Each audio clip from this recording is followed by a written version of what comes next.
Welcome back, everyone. Today, we're diving into a topic that's not just important, but also incredibly urgent. We're talking about the economic situation in Morocco, the implications of government actions, and how it affects the everyday lives of the people. You know, it's like when you're in a game of chess and your opponent makes a move that completely changes the board. You have to think several steps ahead, right? Well, that's what's happening here. So, let's get into it. Wait. What do you mean by chess? Are we talking about actual chess or like life chess? Laughs. I mean, it sounds intense. But what's the shocking revelation you mentioned? Now I want to start with a shocking revelation that's been making waves. There's this situation involving Aziz, Akhannouch, and Amina Khadra, where it's reported that Akhannouch is taking money from the people, 2,200 billion, to be exact. Can you imagine that? It's like finding out your favorite restaurant has been secretly charging you for meals you never ordered. Wait. 2,200 billion? That's like, how much is that in like actual money? I mean, that's a staggering amount. What's going on here? How does someone even take that much money? Great question. It's a complex web of mismanagement and, frankly, corruption. Amina Khadra's life is now dictated by what they call fake customary laws. It's like being in a game where the rules keep changing and you're left trying to figure out how to play. The people are left in the dark, and it's heartbreaking. That sounds really frustrating. It's like trying to play Monopoly with someone who keeps changing the rules. Sigh.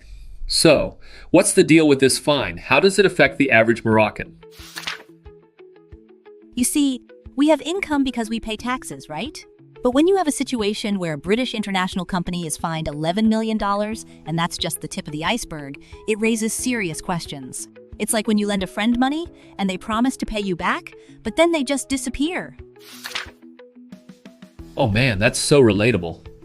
I had a friend who borrowed my favorite video game and never returned it. I mean, it's just a game, but it felt like betrayal. So, how does this fine affect the average Moroccan? Exactly. It's not just about the money, it's about trust and accountability. The Moroccan state is involved in this mess, and Amina Khadra misled the people.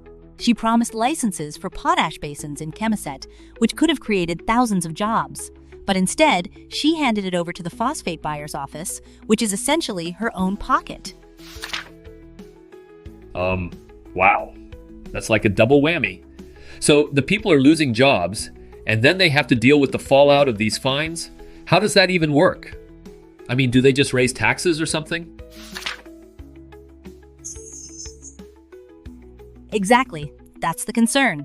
The burden on the people increases, and it's a vicious cycle. The king is aware of this issue, and it's crucial that we demand accountability from leaders like Akhannouch. It's like when you have a leaky faucet. If you don't fix it, it just keeps dripping and wasting water. I get that. It's like ignoring a small problem until it becomes a huge mess. Sigh. But what can we do about it?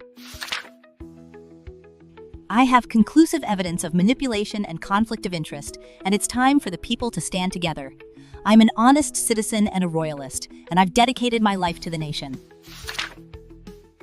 That's so inspiring. It's like being a superhero for your country. But how can the average person get involved? I mean, it feels so overwhelming sometimes. Absolutely. It starts with awareness and unity. We need scholars, professionals, and citizens to come together. It's for the benefit of the homeland and future generations. Just like a team in a sports game, everyone has a role to play. I love that analogy. It's like we're all players on the same team. So what's the next step? How do we rally together?